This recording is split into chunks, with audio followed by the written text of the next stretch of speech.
आनंद मठ।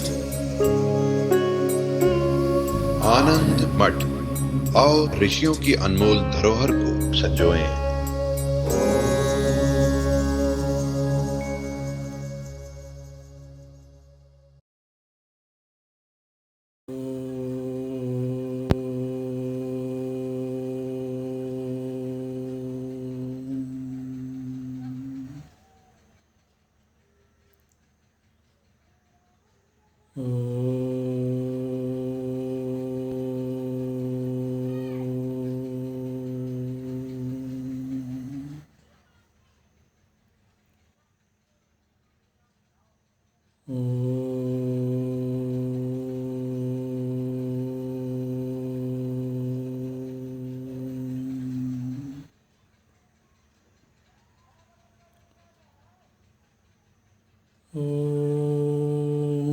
भद्रं कर्णेभिः शृणुयाम देवाः, भद्रं पश्येमाक्षभिर्यजत्राः, स्थिरैरङ्गैस्तुष्ट्वागुंसस्तनूभिः व्यशेम देवहितं यदायुः।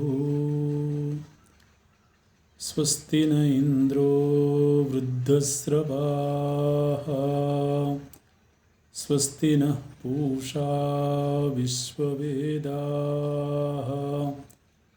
स्वस्ति नस्तार्क्ष्यो अरिष्टनेमिः, स्वस्ति नो बृहस्पतिर्दधातु। ॐ शान्ति शान्ति शान्तिः।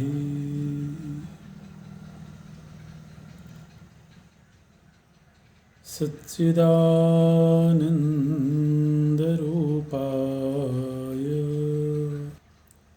विश्वोत्पत्त्यादिहेतवे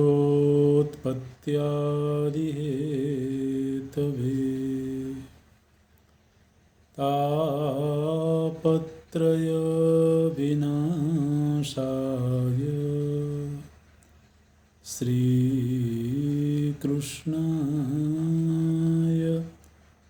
वयं नमः। श्रीकृष्णाय वयं नमः। नारायणं नमस्कृत्य नरं चैव नरोत्तमं, देवीं सरस्वतीं व्यासं ततो जयमुदीरयेत्। ततो जयमुदीरयेत्।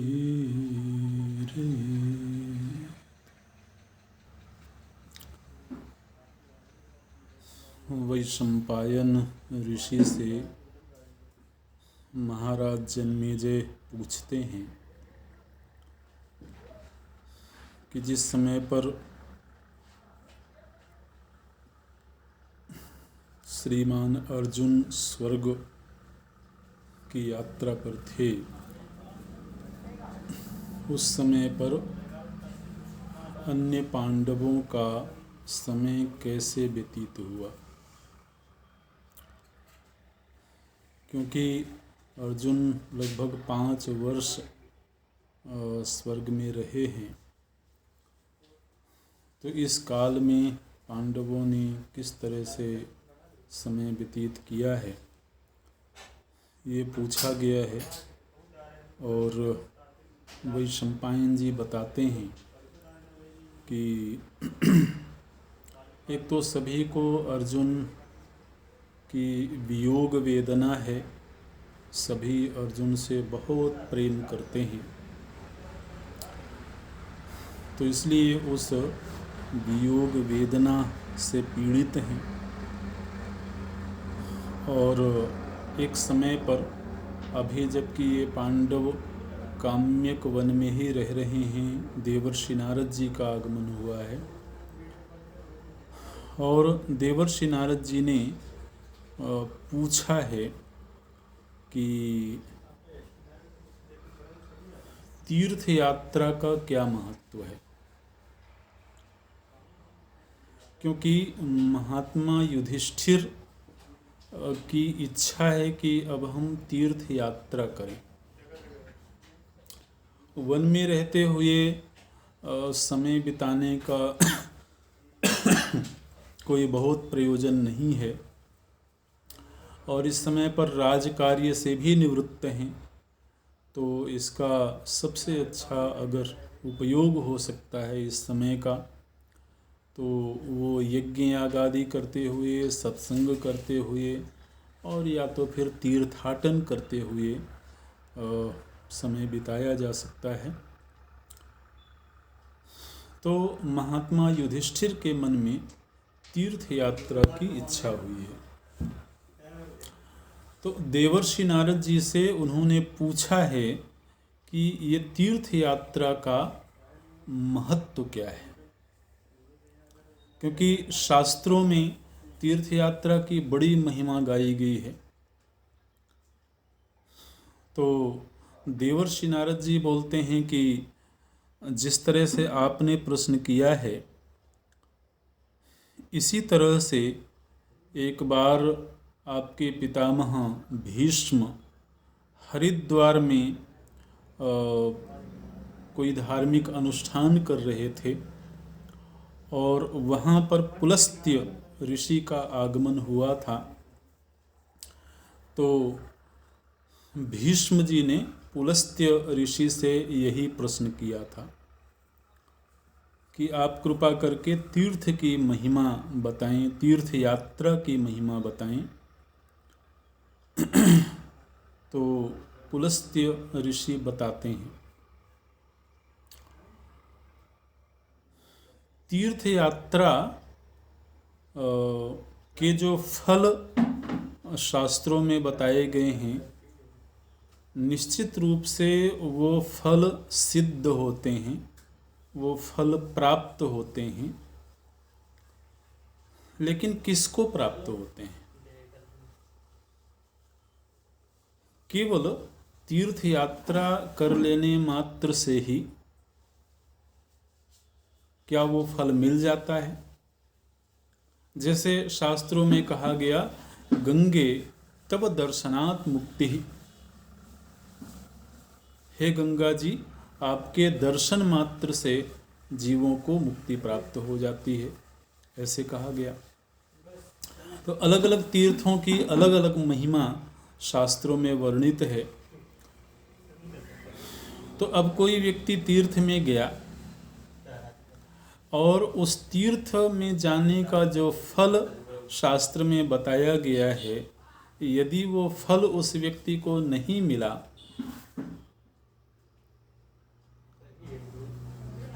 तो उसे शास्त्र वचनों पर शंका होगी,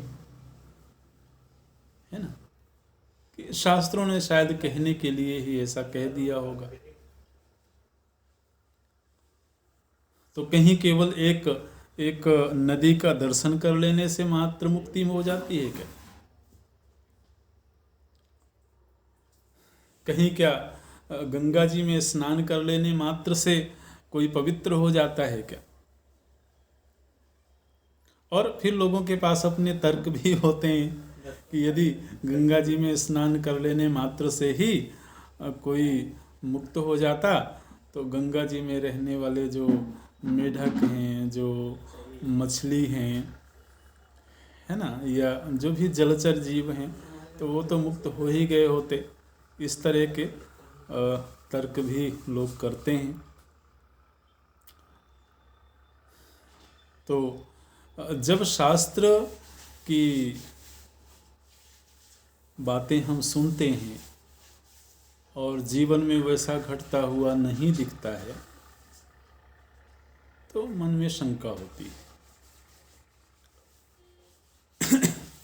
ये केवल नास्तिकों की बात नहीं है, आस्तिकों के जीवन में भी ऐसा होता है। जो श्रद्धालु हैं उनके जीवन में भी इस तरह के प्रसंग आते हैं। तो देखिए, पुलस्त्य ऋषि सबसे पहले क्या बोलते हैं, बोले कि हे भीष्म, जिनके हाथ बुरे कर्म करके अपवित्र नहीं हुए हैं, ध्यान दीजिएगा, उन तीर्थों का जो फल बताया गया है वो फल अवश्य मिलेगा, लेकिन वो फल किसे मिलेगा? बोलते हैं जिनके हाथ बुरे कर्म करके अपवित्र नहीं हुए हैं, जिनके पैर चलते समय अस्त व्यस्त नहीं हैं। अस्त व्यस्त नहीं है का मतलब वो जीव जंतुओं को कुचलते हुए नहीं चलते हैं, उन्हें सावधानी पूर्वक चलते हैं।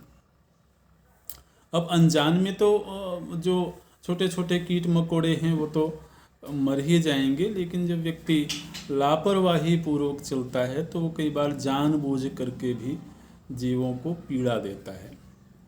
तो इसलिए कहते हैं कि जो जानबूझ करके जीवों को पीड़ा नहीं देता है, अच्छा, जिसका मन दूसरों के अनिष्ट का चिंतन नहीं करता है, दूसरों का बुरा हो जाए ऐसा निरंतर जिसका मन नहीं सोचता है,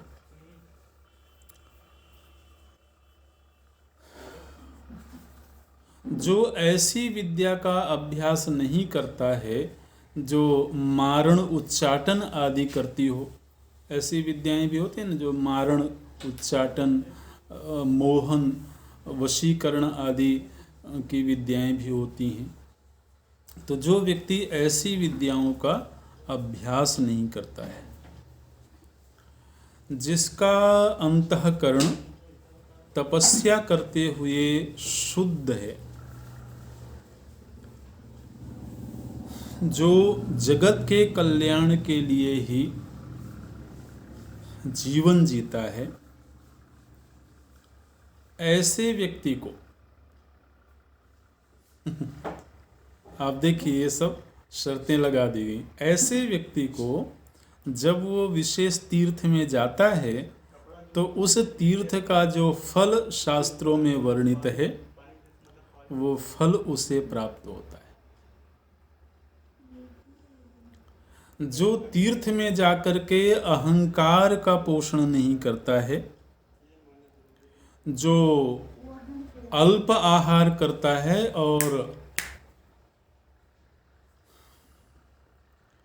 और इंद्रियों को वश में रखता है, उसको उस तीर्थ का फल प्राप्त होता है।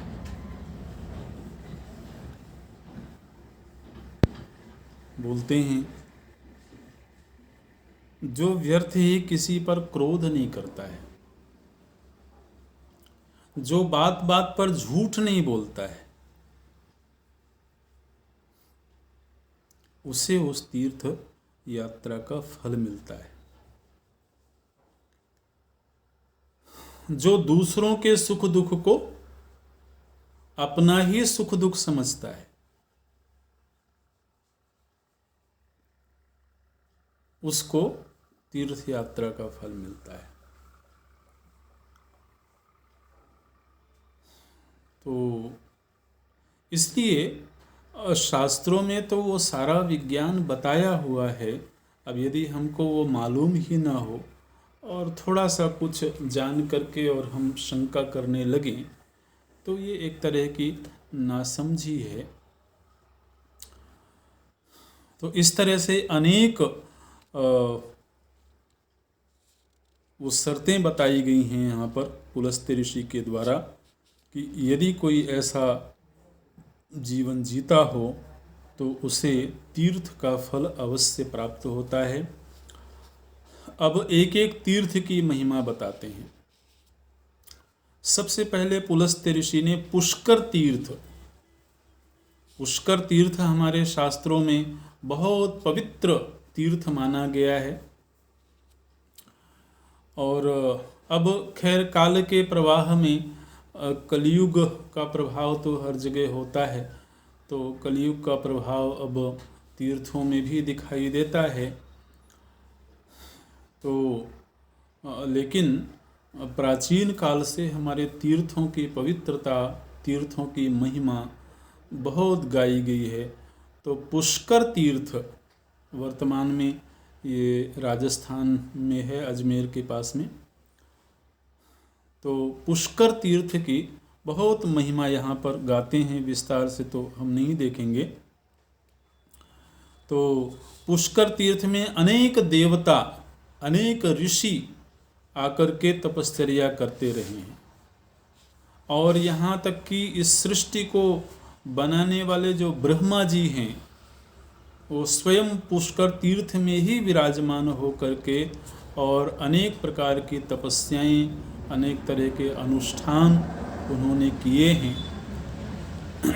तो आप समझते हैं कि इस सृष्टि के राजा हैं। जिस तरह से एक देश का राजा होता है, तो उसी तरह से इस ब्रह्मांड के राजा हैं ब्रह्मा। और ब्रह्मा जी जहाँ विराजते हों, निश्चित रूप से सभी देवता वहाँ उपस्थित होंगे ही। तो ब्रह्मा जी स्वयं ही तीर्थराज पुष्कर में विराजते हैं। और पुष्कर में जब कोई व्यक्ति जाए तो उसे किस तरह से वहाँ स्नान करना चाहिए, जो पुष्कर सरोवर है।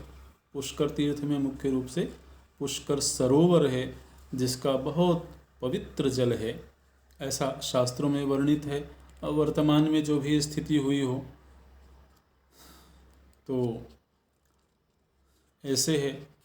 अब शायद पता नहीं तपस्याएं होती हों कि न होती हों, लेकिन मेले और मनोरंजन तो अब होने लगे हैं। तो अब उस समय के साथ में कई बार विकृतियां भी आती हैं। तो पुष्कर तीर्थ की महिमा गाई गई है। फिर तीर्थराज प्रयाग की महिमा यहाँ पर गाते हैं। और प्रयाग में भी मुख्य रूप से गंगा जी की बड़ी महिमा गाई गई है और सभी शास्त्रों में गाई है। क्योंकि गंगा जी जो हैं वो कोई साधारण जल नहीं है। गंगा जी भगवान नारायण के चरणोदक हैं। जिस समय पर आपको शायद वो प्रसंग मालूम हो कि न मालूम हो, जिस समय पर भगवान का वामन के रूप में अवतार हुआ था, त्रिविक्रम भी नाम है उनका। तो भगवान का जिस समय वामन अवतार हुआ और वो अपने चरण से समूची सृष्टि को नाप रहे थे महाराज बलि के सभा में, उस समय पर उन्होंने जब अपने चरण को फैलाया तो वो चरण गया ब्रह्मलोक में। और ब्रह्मलोक में जब भगवान नारायण का चरण गया तो ब्रह्मा जी ने उस चरण का दर्शन किया और उनको बहुत आनंद हुआ भगवान विष्णु के चरणों का दर्शन करके। और उस समय पर उन्होंने सोचा कि मैं इन चरणों का प्रक्षालन करूं। तो उस समय जल लेकर के उन्होंने भगवान नारायण के चरणों का प्रक्षालन किया और वह जो चरण प्रक्षालित जल था उसको अपने कमंडलों में ब्रह्मा जी ने रख लिया था। और वही जल फिर गंगा जी के रूप में प्रवाहित होने लगा। तो इसीलिए वो बहुत पवित्र जल है। बाद में अभी महाभारत में ही प्रसंग आएगा कि जब गंगा जी को धरती में आने का प्रसंग बना तो भगवान शिव जी से आराधना की गई कि आप गंगा जी को संभालें, अपनी जटाओं में धारण करें। तो भगवान शिव जी ने अपने आप को बड़ा सौभाग्यशाली माना कि भगवान नारायण के चरणों से निकली हुई गंगा जी को अपने मस्तक पर धारण करने का सौभाग्य प्राप्त हुआ है। तो ऐसी गंगा जी हैं। तो बोलते हैं यहाँ पर पुलस्त्य ऋषि कि गंगा जी के सदृश कोई तीर्थ नहीं है। तो गंगा जी की महिमा का उन्होंने गायन किया है। ये प्रसंग देवर्षि नारद जी वशिष्ठ जी को सुना रहे थे, वो महाराज युधिष्ठिर जी को सुना रहे थे। और फिर देवर्षि नारद जी जब वहाँ से गए हैं तब फिर पांडवों ने धौम्य, जो उनके आचार्य हैं, धौम्य ऋषि से भी उन्होंने पूछा है तीर्थों की महिमा, और उन्होंने भी विस्तार से तीर्थ की महिमा का गायन किया है। और उसी समय संयोगवश लोमश ऋषि का पांडवों के पास आगमन हुआ है। लोमश ऋषि देवलोक में थे, महाराज इंद्र के दरबार में गए थे और वहाँ पर अर्जुन से उनकी मुलाकात हुई थी। तो देवराज इंद्र ने ही लोमश ऋषि से कहा था कि आप काम्यक वन में पांडवों के पास जाइए और वहाँ जाकर के अर्जुन की कुशल क्षेम पांडवों को सुनाइए। तो इस तरह से लोमश ऋषि देवलोक से सीधे पांडवों के पास आए थे और उन्होंने अर्जुन की सारी उपलब्धियों का वर्णन पांडवों से किया है। और पांडव बड़े प्रसन्न हुए हैं कि किस तरह से अर्जुन ने भगवान शिव को प्रसन्न करके उनसे पाशुपतास्त्र प्राप्त किया है और अन्य देवताओं से भी उनके अस्त्र शस्त्र प्राप्त किए हैं और अभी स्वर्ग में प्रसन्नता पूर्वक रह रहे हैं। ये सारा प्रसंग सुन करके महाराज युधिष्ठिर को बड़ा आनंद हुआ है। और महाराज युधिष्ठिर तीर्थ यात्रा की तैयारी कर रहे थे तो लोमश ऋषि ने कहा कि हम भी आपके साथ तीर्थ यात्रा पर चलेंगे। और फिर एक दिन मुहूर्त तय करके, यहाँ पर वो तिथि भी बताई हुई है, मार्गशीर्ष पूर्णिमा के बाद जो पुष्य नक्षत्र था उसमें पांडवों ने तीर्थ यात्रा आरंभ करी है।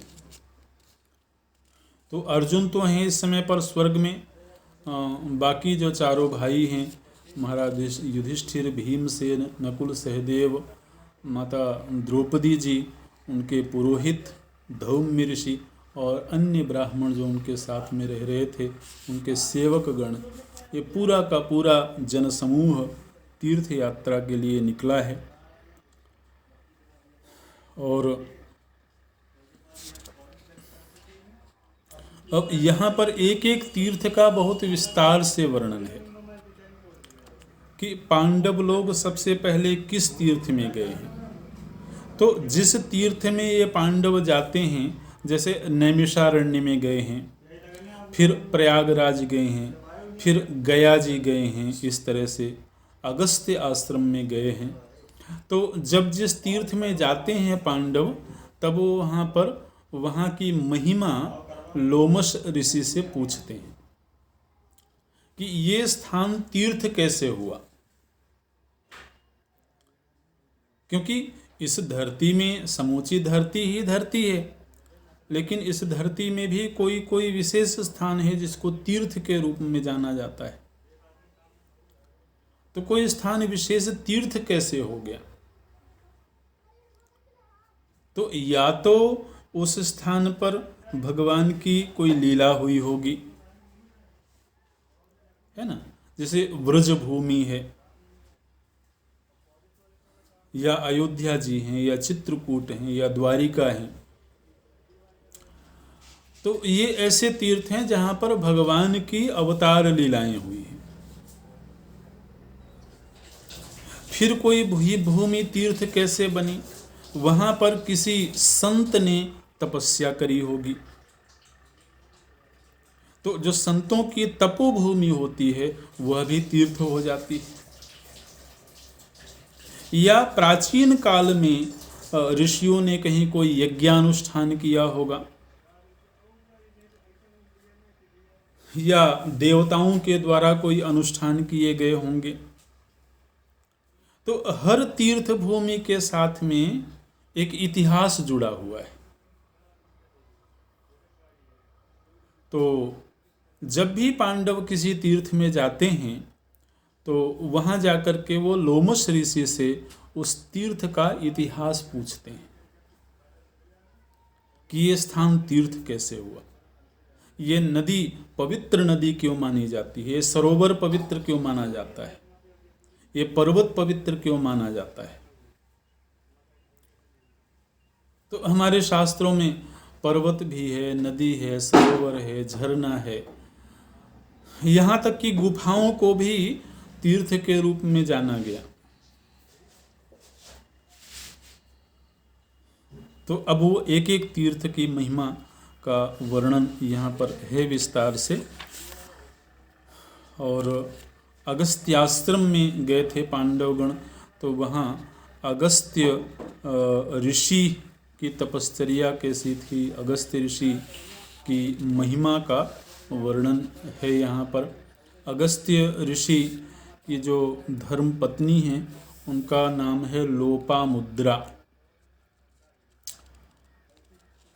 तो ये विदर्भ देश के राजा की पुत्री थी लोपामुद्रा, और इनका विवाह अगस्त्य ऋषि के साथ में हुआ था। तो वो कथा विस्तार से है। अगस्त्य जी का थोड़ा सा प्रसंग हम आगे देखेंगे।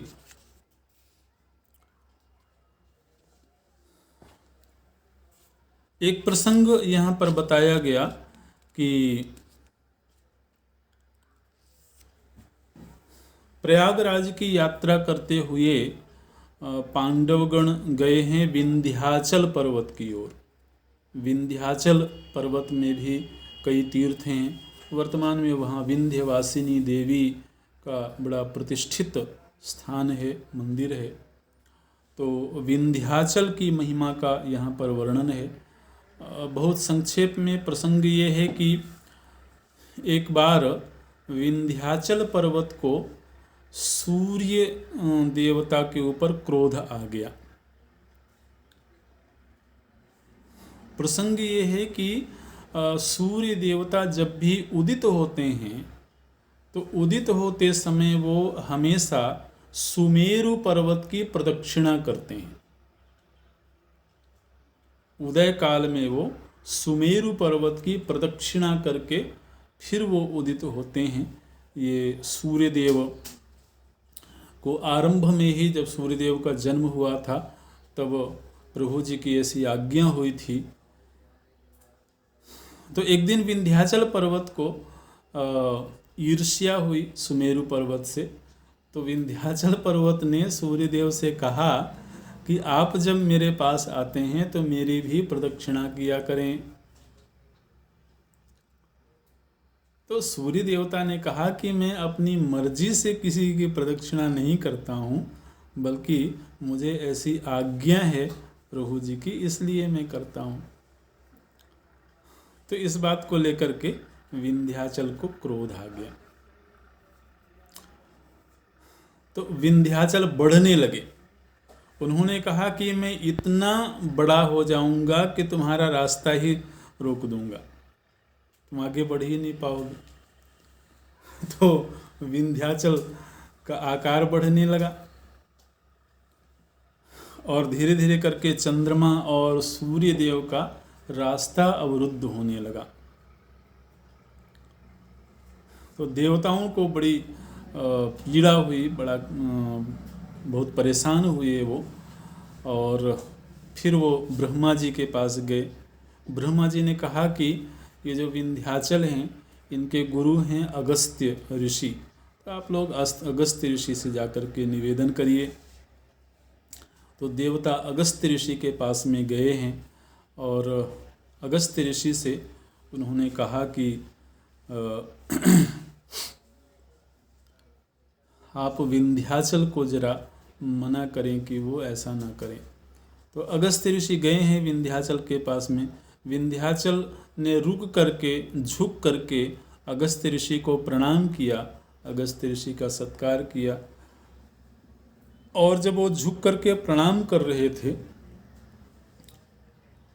विंध्याचल, उसी क्षण अगस्त्य ऋषि ने कहा कि अभी अभी मुझे दक्षिण दिशा की ओर जाना है, इसलिए जब तक मैं दक्षिण दिशा से वापस नहीं आता तब तक तुम मेरी प्रतीक्षा करना। तो उस समय पर वो स्थिर हो गए थे जब अगस्त्य ऋषि आए थे और झुक गए थे।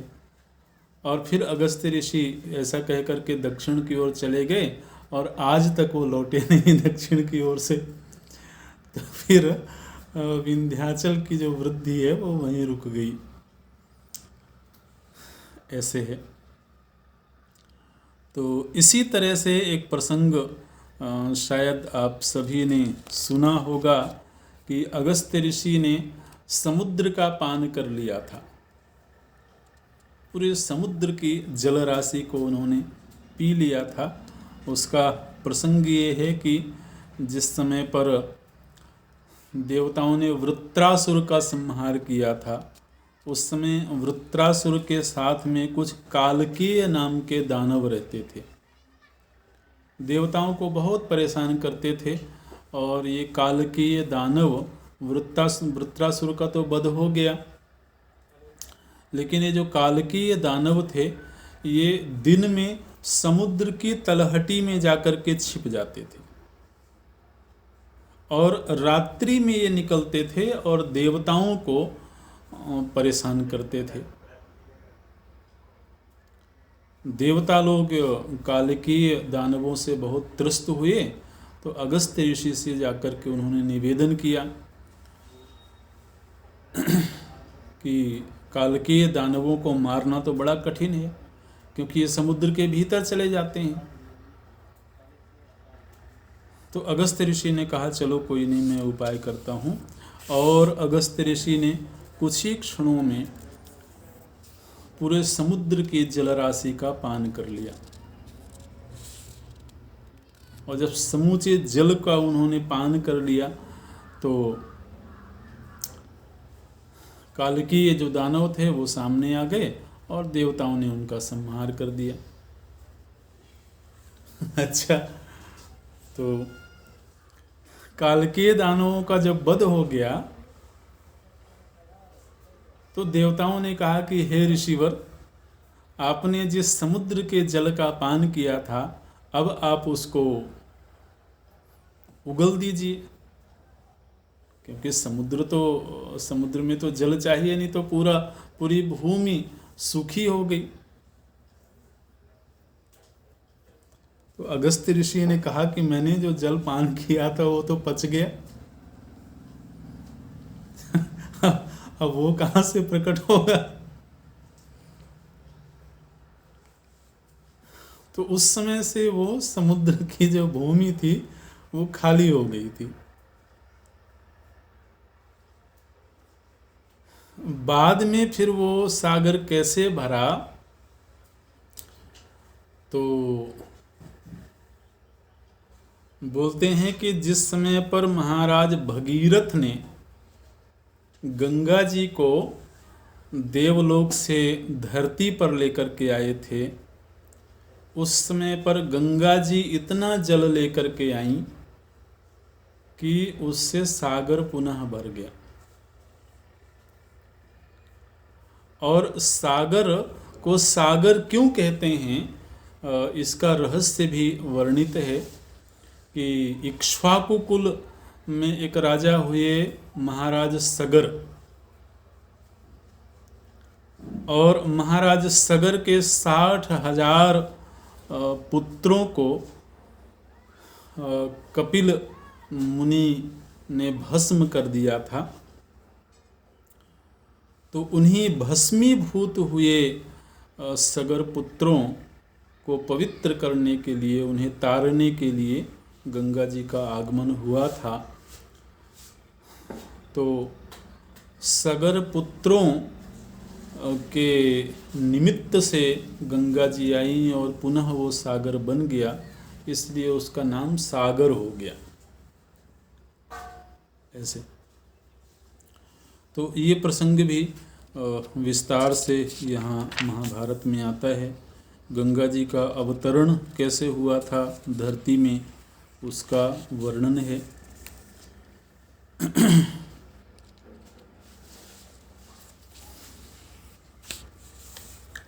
एक वर्णन है, शायद कभी रामायण के प्रसंग में भी सुना होगा। एक ऋषि हुए हैं ऋष्यशृंग। ऋष्यशृंग एक ऋषि हुए हैं, श्रृंगी ऋषि भी बोला जाता है इनको। तो इनकी एक महिमा ऐसी बताई गई कि एक देश में काफ़ी समय तक वर्षा नहीं हो रही थी।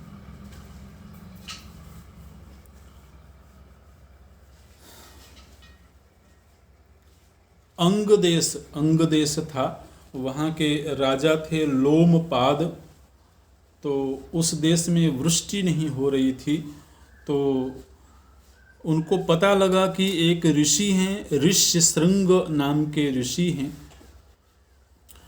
तो यदि वो नगर में आ जाएं, वो राज्य में आ जाएं, तो उनके राज्य में आ जाने मात्र से वृष्टि हो जाएगी। इतने प्रतापी, इतने तपस्वी वो ऋषि थे। तो किसी निमित्त से यहाँ पर वो पूरा विस्तार से है कि महाराज लोमपाद ने ऋष्यशृंग को अपने नगर में बुलवाया और फिर उनके आते ही घनघोर वर्षा हो गई उनके राज्य में। फिर लोमपाद राजा ने अपनी पुत्री शांता नाम था उनका, तो उनका विवाह ऋष्यशृंग जी के साथ में कर दिया था। तो ये वही ऋष्यशृंग हैं जिन्होंने फिर महाराज दशरथ के लिए पुत्रेष्टि यज्ञ करवाया था। श्रृंगी ऋषि के नाम से रामायण में प्रसंग आता है। तो ये एक प्रसंग है। थोड़ा विस्तार से हम जो प्रसंग देखेंगे, ये सब तीर्थ यात्रा के दौरान ही ये महिमा चल रही है। किस तीर्थ में किस ऋषि ने तपश्चर्या करी, उस ऋषि की क्या महिमा थी। यहाँ पर एक प्रसंग हम लोग देखते हैं, वो है परशुराम जी का। परशुराम जी का जन्म कैसे हुआ और उनकी क्या महिमा है, उनकी क्या तपश्चर्या है, तो उसका वर्णन करते हैं यहाँ पर। वर्णन ये है कि कान्यकुब्ज नाम की एक नगरी है। कान्यकुब्ज, कन्नौज बोलते हैं अभी, तो बहुत पुराने समय से कान्यकुब्ज नाम से प्रसिद्ध नगरी थी। तो कान्यकुब्ज नगर के राजा थे गाधी। इसको थोड़ा ध्यान से सुनेंगे क्योंकि इसमें कई चरित्र सामने आएंगे। तो कान्यकुब्ज देश के राजा थे गाधी और महाराज गाधी की पुत्री का नाम था सत्यवती। तो उस समय पर महाराज गाधी ने अपनी पुत्री सत्यवती का विवाह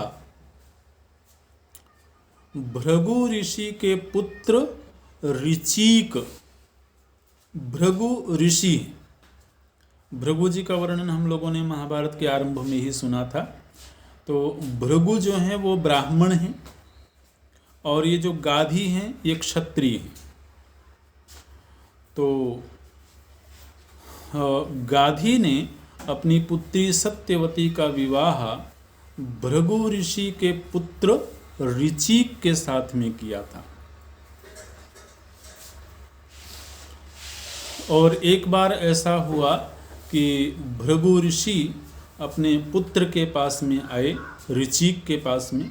उस समय पर ऋचिक विवाहित हो चुके थे, उनकी पत्नी थी सत्यवती।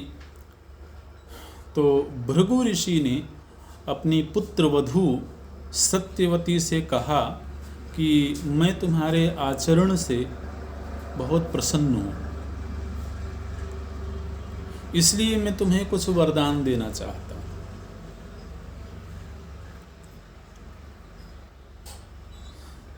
तो सत्यवती जी ने कहा कि यदि आप मेरे ऊपर प्रसन्न हैं तो मैं आपसे ये याचना करती हूँ कि मुझे पुत्र की प्राप्ति होवे और साथ ही मेरी माता को भी पुत्र की प्राप्ति होवे, क्योंकि सत्यवती जी की जो माता थी महाराज गाधी की पत्नी, उनको कोई पुत्र प्राप्त नहीं हुआ था। तो उन्होंने कहा कि मुझे और मेरी माता को दोनों को ही पुत्र की प्राप्ति हो, ऐसा आप वरदान दीजिए। तो भृगु ऋषि ने कहा कि ठीक है, मैं आशीर्वाद देता हूँ। और फिर वो चरु लेकर के आए थे। अनेक तीर्थों की यात्रा करते हुए वो कुछ चरु लेकर के आए थे और वो चरु के 2 हिस्से थे।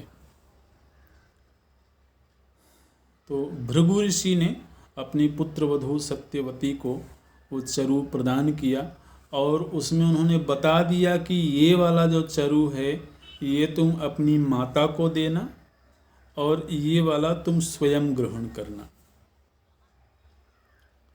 ये स्पष्ट रूप से अलग अलग करके भृगु ऋषि ने बता दिया था। ऐसा कह करके भृगु ऋषि चले गए। बाद में जब उनकी माता के साथ में उनका मिलना हुआ और उनको जब चरु भक्षण करना हुआ तो उस चरु में अदला बदली हो गई।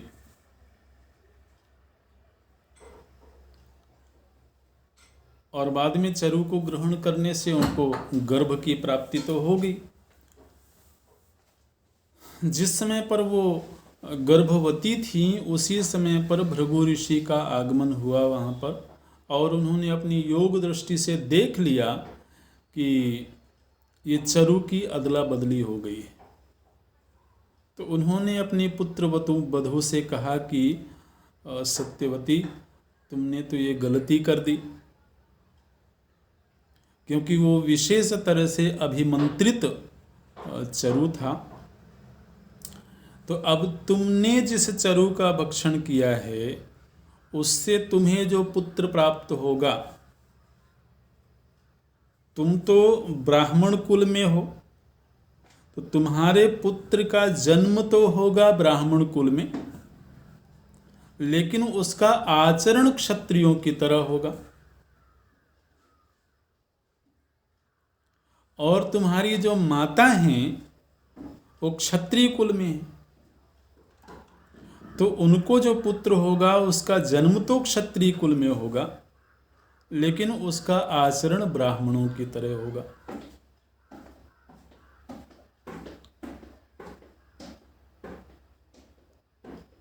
तो सत्यवती जी गिड़गिड़ाने लगी उनके सामने और उन्होंने कहा कि ये मुझसे गलती हो गई, लेकिन मैं आपसे ये प्रार्थना करती हूँ कि आप ऐसी कृपा करें कि मेरा जो पुत्र होगा वो पुत्र तो ब्राह्मण ही होवे, उसका आचरण भी ब्राह्मण जैसा ही होवे, लेकिन उस पुत्र का जो पुत्र होगा, मतलब मेरा जो पौत्र होगा, वो चाहे भले क्षत्रियोचित आचरण करे तो मुझे कोई दिक्कत नहीं है। तो इस तरह से वो जो उनकी माता जी थीं, जो महाराज गाधी की पत्नी थीं, उनको जो संतान प्राप्त हुई थी उनका नाम था विश्वामित्र, है ना।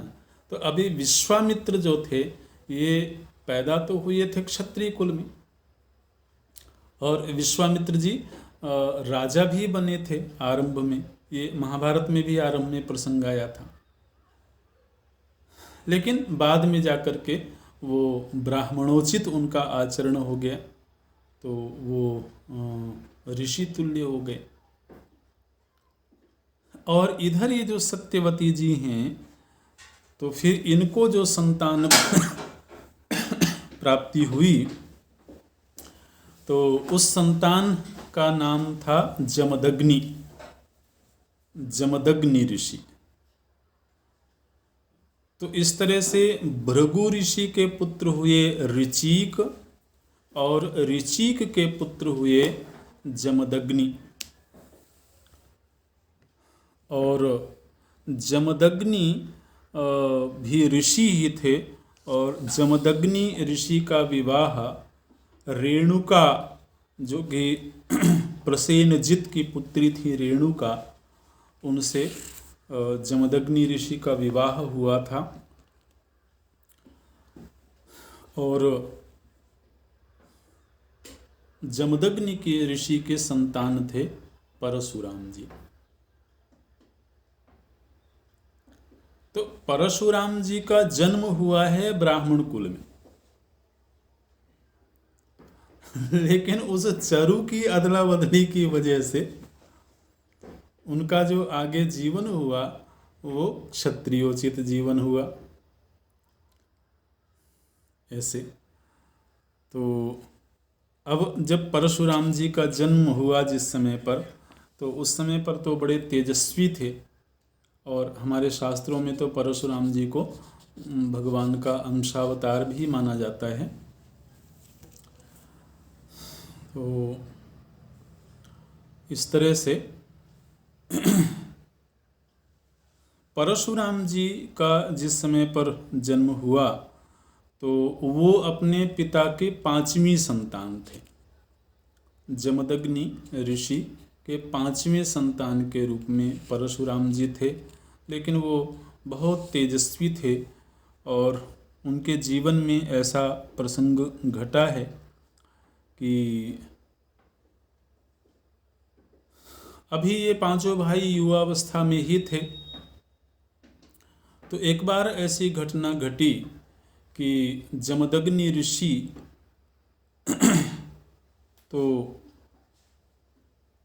वन में गए हुए थे कुछ फल पुष्प आदि लेने के लिए, और जमदग्नि ऋषि की जो पत्नी है रेणुका, तो वो जलाशय पर गई हुई थी जल आदि लेने के लिए संभवतः। वहाँ पर जलाशय के पास में उन्होंने एक राजा चित्ररथ नाम के एक राजा थे, तो उनको रेणुका जी ने देखा, और दैव योग से, दैव के विधान से चित्ररथ के प्रति रेणुका जी के मन में थोड़ा आसक्ति का भाव आ गया। लेकिन केवल वो भाव आया और फिर वो वापस अपने आश्रम को चली गई। इधर जमदग्नि ऋषि जब आश्रम में आए, तो उनको अपनी योग शक्ति से ये बात मालूम हो गई कि उनकी जो पत्नी है रेणुका, उनके मन में किसी और पुरुष के प्रति आसक्ति का भाव आ गया था, काम का भाव आ गया था। तो जमदग्नि ऋषि इस बात से बड़े रुष्ट हुए, और उन्होंने अपने पहले पुत्र, जो सबसे बड़ा पुत्र था, रुक्मवान नाम था उनका, तो जमदग्नि ऋषि ने कहा कि तुम अपनी माता का वध कर दो।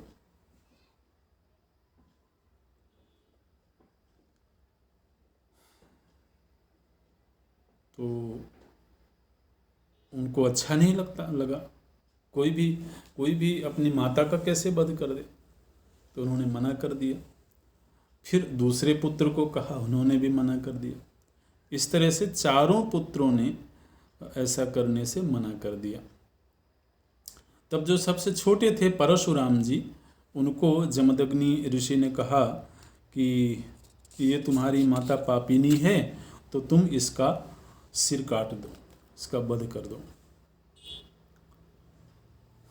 परशुराम जी ने आगे पीछे कुछ भी सोचा नहीं, पिता की आज्ञा थी, और पिता की आज्ञा को सिरोधार्य करके उन्होंने अपनी माता का सिर काट दिया।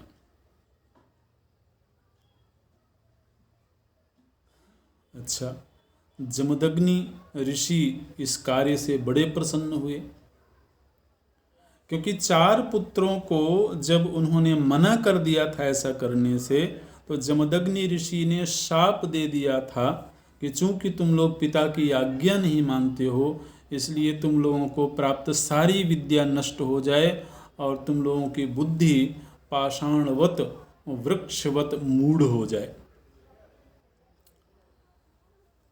बाद में परशुराम जी ने चूंकि यह कार्य किया तो पिताजी बड़े प्रसन्न हुए, और प्रसन्न हुए तो उन्होंने कहा कि पुत्र, तुम मुझसे कुछ वरदान मांग लो, मैं तुम्हारे इस कार्य से बहुत संतुष्ट हूँ। तो परशुराम जी ने कहा कि हे पिताजी, यदि आप मुझे वरदान देना चाहते हैं तो मैं ये वरदान मांगता हूँ कि मेरी यह माता पुनः जीवित हो जाए, और केवल जीवित ही ना हो जाएं, बल्कि इनको इस बात का भान ही ना हो, ज्ञान ही ना हो कि मैंने कभी इनका वध किया था। और साथ ही मेरे जो भाई हैं, बड़े भाई, जिनको आपने मूढ़ होने का शाप दिया है, वो पुनः स्वस्थ हो जाएं, और मुझको आप इतनी शक्ति प्रदान करें कि मैं सारी दुनिया पर विजय प्राप्त करूं। इस तरह के वरदान मांगे परशुराम जी ने, और उनके पिता ने वो वरदान दे दिया। तो उनकी माता पुनः जीवित हो गई, जैसे सो करके उठी हों इस तरह से। तो उन्हें कभी ये बात का भान नहीं हुआ। हाँ, कालांतर में एक राजा था, अनूप देश का राजा था, कार्तवीर्य, सहस्रार्जुन भी बोलते हैं उसको। तो इस सहस्रार्जुन ने उनके आश्रम में आकर के बड़ा उपद्रव किया था। तो परशुराम जी को बड़ा क्रोध आया और परशुराम जी ने इस सहस्रार्जुन का वध कर दिया था। सहस्रार्जुन के पुत्रों ने आकर के, जबकि परशुराम जी अपने घर में नहीं थे, आश्रम में नहीं थे, उस समय सहस्रार्जुन के पुत्रों ने क्रोध में आकर के और परशुराम जी के पिता जमदग्नि ऋषि का वध कर दिया।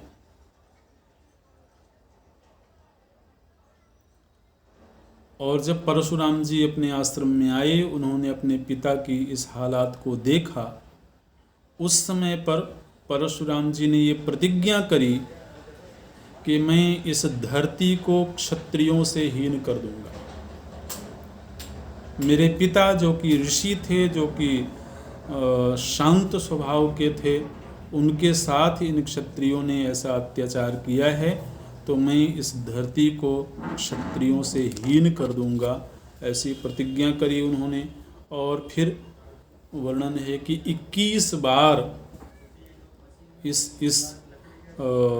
प्रतिशोध के कारण उन्होंने इस धरती से क्षत्रियों को समाप्त किया था। तो ये परशुराम जी का प्रसंग था यहाँ पर। ओम, अभी यहीं पूरा करते हैं। ओम पूर्णमदः पूर्णमिदं पूर्णात् पूर्णमुदच्यते पूर्णस्य पूर्णमादाय पूर्ण